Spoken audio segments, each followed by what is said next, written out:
Bonjour à tous, je vais vous parler aujourd'hui du Père, Dieu le Père.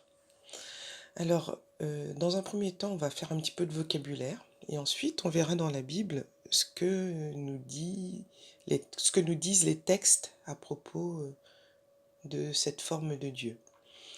En préambule, je voudrais quand même dire que le mot Père, c'est une image bien humaine et qu'il est difficile d'utiliser des mots humains pour décrire une réalité divine.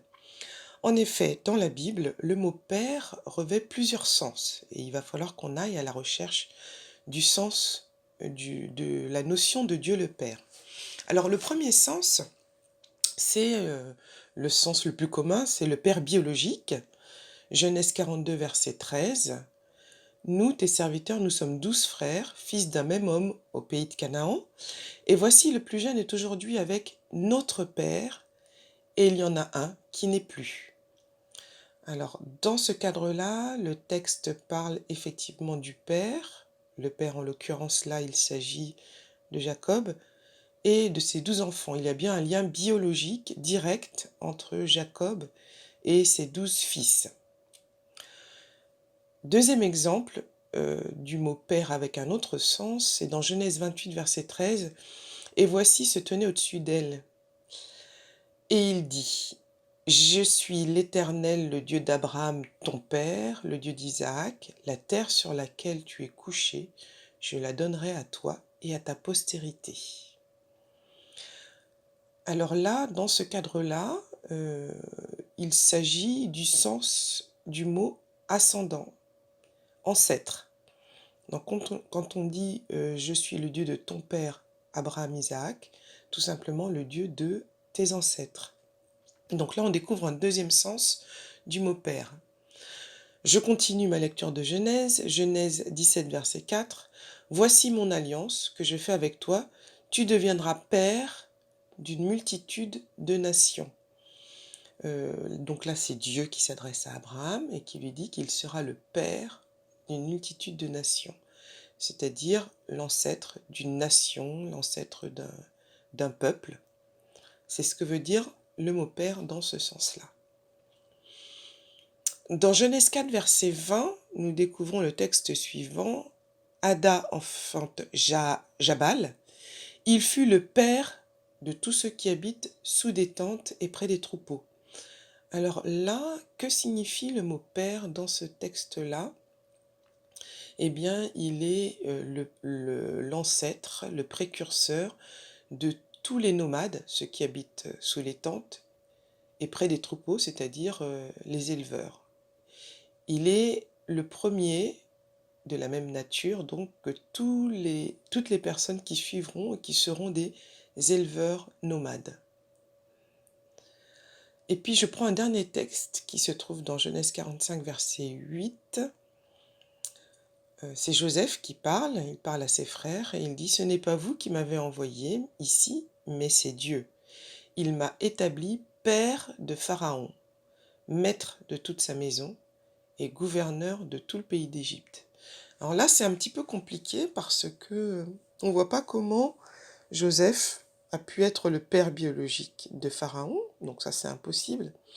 Il n'est pas non plus son ancêtre, il n'est pas non plus son ascendant. Alors, que veut dire le mot père dans ce sens-là? Eh bien, il semblerait qu'il se soit établi entre Pharaon et lui un lien particulier, un lien de confiance. Et nous savons à travers l'histoire de Joseph que Pharaon a confié de lourdes responsabilités à Joseph. Et donc c'est ce lien-là qui est décrit par le mot père. Il m'a établi père de Pharaon, c'est dans ce sens-là.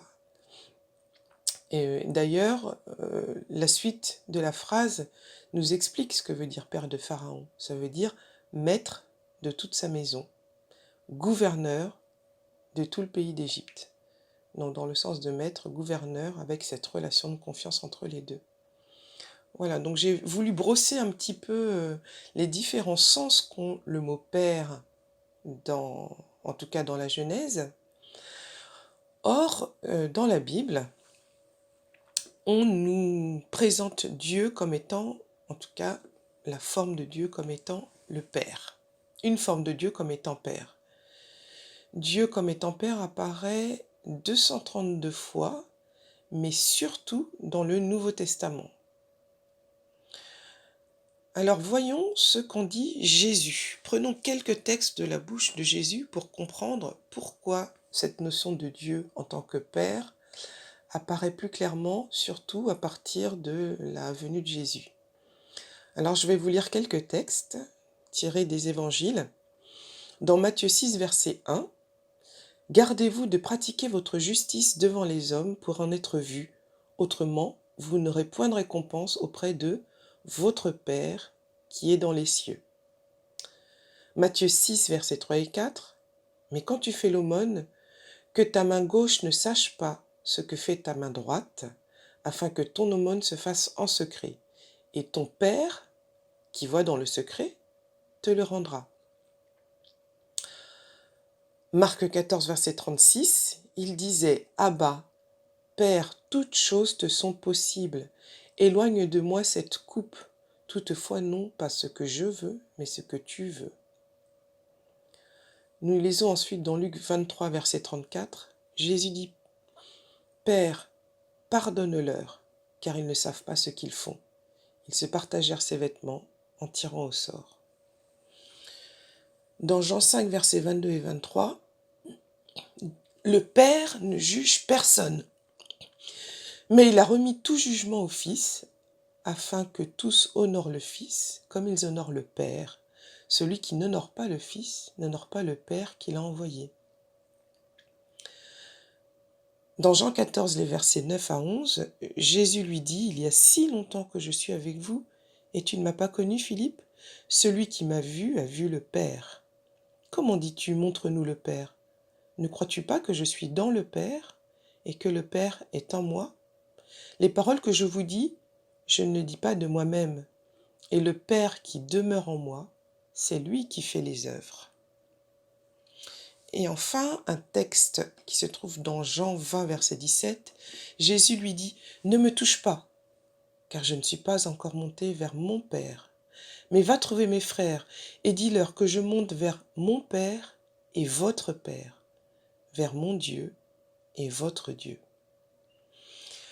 En résumé, Jésus, à travers ces textes, j'en ai pris qu'une partie, je n'ai pris qu'une sélection de ce que disait Jésus. En résumé, dans la bouche de Jésus, il veut nous faire comprendre quelque chose de très particulier vis-à-vis de la relation qu'il a avec la forme de Dieu qu'on appelle Père. Il veut nous faire comprendre d'abord que Dieu le Père est dans les cieux. Et c'est lui qui l'a envoyé. Le Père est celui pour qui toutes choses sont possibles. C'est aussi celui qui demeure en Jésus et qui a fait toutes les œuvres que Jésus a fait au travers de Jésus. Il est aussi celui qui voit dans le secret, celui qui demeure en Jésus. C'est aussi celui qui pardonne. Par contre, il ne juge pas puisqu'il a remis cette prérogative à Jésus, au Fils.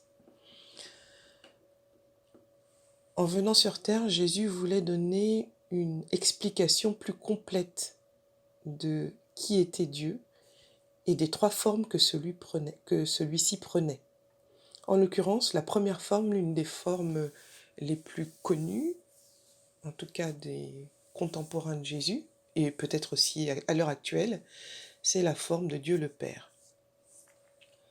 Mais avançons un petit peu et regardons ce qui est dit du Père dans la bouche des apôtres, Paul, Jacques, Pierre et Jean. Donc à ce moment-là, nous sommes après les évangiles, Jésus est déjà mort, il est ressuscité et il est reparti au ciel. Alors voyons ce que dit Paul dans 2 Corinthiens 11, verset 31. Dieu qui est le Père du Seigneur Jésus et qui est béni éternellement, sait que je ne mens pas. Voyons voir Jacques. Jacques 1, verset 17 à 18. Toute grâce excellente et tout don parfait descendent d'en haut, du Père des Lumières, chez lequel il n'y a ni changement, ni ombre de variation. Il nous a engendrés selon sa volonté, par la parole de vérité, afin que nous soyons en quelque sorte les prémices de ses créatures. Donc Jacques également parle du Père, qu'il appelle le Père des Lumières. Voyons voir Pierre. Que dit Pierre à propos de Dieu le Père? Dans 1 Pierre 1, versets 3 et 4, « Béni soit Dieu, le Père de notre Seigneur Jésus-Christ, qui selon sa grande miséricorde nous a régénérés pour une espérance vivante par la résurrection de Jésus-Christ d'entre les morts. » Enfin, nous allons nous tourner vers l'apôtre Jean. Nous allons prendre 3 textes. Le premier dans 1 Jean 2, verset 1. « Mes petits enfants, je vous écris ces choses afin que vous ne péchiez point. Et si quelqu'un a péché, nous avons un avocat auprès du Père, Jésus-Christ le juste. » Dans 1 Jean 3, verset 1, « Voyez quel amour le Père nous a témoigné pour que nous soyons appelés enfants de Dieu. Et nous le sommes.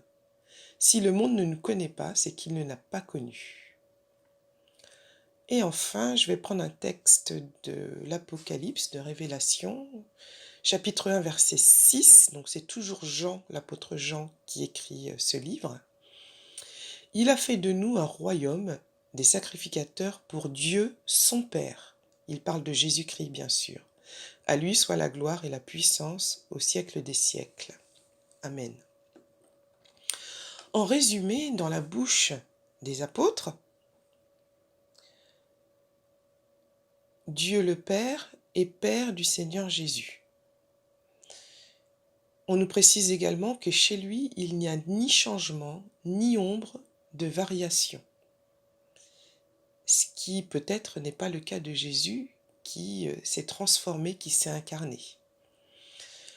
Il nous a régénérés pour une espérance vivante.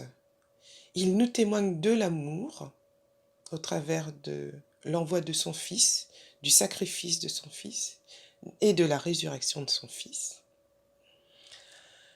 Nous apprenons également, au travers des apôtres, que Jésus est auprès de lui en tant qu'avocat et que Jésus a fait de nous et fait toujours de nous un royaume et il le fait pour son Père.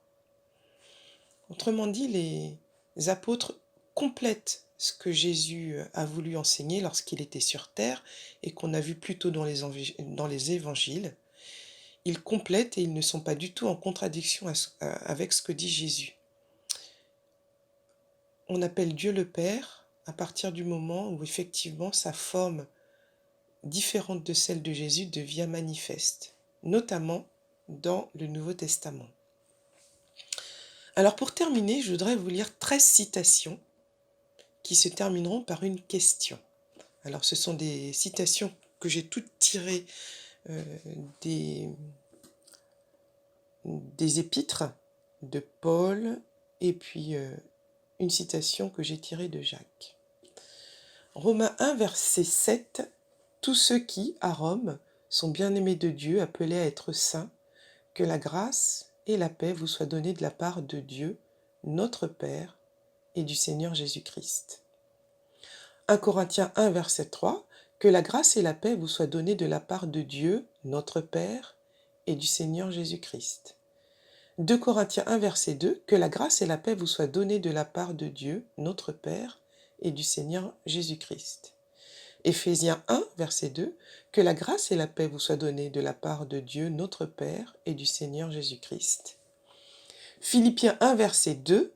« Que la grâce et la paix vous soient données de la part de Dieu, notre Père, et du Seigneur Jésus-Christ. » Colossiens 1, verset 2. « Aux saints et fidèles frères en Christ qui sont à Colosse, que la grâce et la paix vous soient données de la part de Dieu, notre Père. » 1 Thessaloniciens 1, verset 3. « Nous rappelant sans cesse l'œuvre de votre foi, le travail de votre charité et la fermeté de votre espérance en notre Seigneur Jésus-Christ, devant Dieu, notre Père. » 1 Thessaloniciens 3, verset 13. « Afin d'affermir vos cœurs pour qu'ils soient irréprochables dans la sainteté, devant Dieu notre Père, lors de l'avènement de notre Seigneur Jésus avec tous les saints. 2 Thessaloniciens 1, verset 1, Paul et Sylvain et Timothée à l'église des Thessaloniciens, qui est en Dieu notre Père et en Jésus-Christ le Seigneur. 2 Thessaloniciens 1, verset 2, que la grâce et la paix vous soient données de la part de Dieu notre Père et du Seigneur Jésus-Christ. 2 Thessaloniciens 2, verset 16, que notre Seigneur Jésus-Christ lui-même et Dieu notre Père, qui nous a aimés et qui nous a donné par sa grâce une consolation éternelle et une bonne espérance, etc. Philémon 1, verset 3, que la grâce et la paix vous soient données de la part de Dieu, notre Père, et du Seigneur Jésus-Christ. Et enfin, Jacques 1, verset 27, la religion pure et sans tache devant Dieu, notre Père, consiste à visiter les orphelins et les veuves dans leurs afflictions et à se préserver des souillures du monde. Alors, voilà la question. À votre avis, pourquoi Dieu se fait-il appeler notre Père après la venue du Fils? Quel message Dieu et Jésus, et par ailleurs les apôtres, veulent-ils nous faire passer, veulent-ils nous transmettre?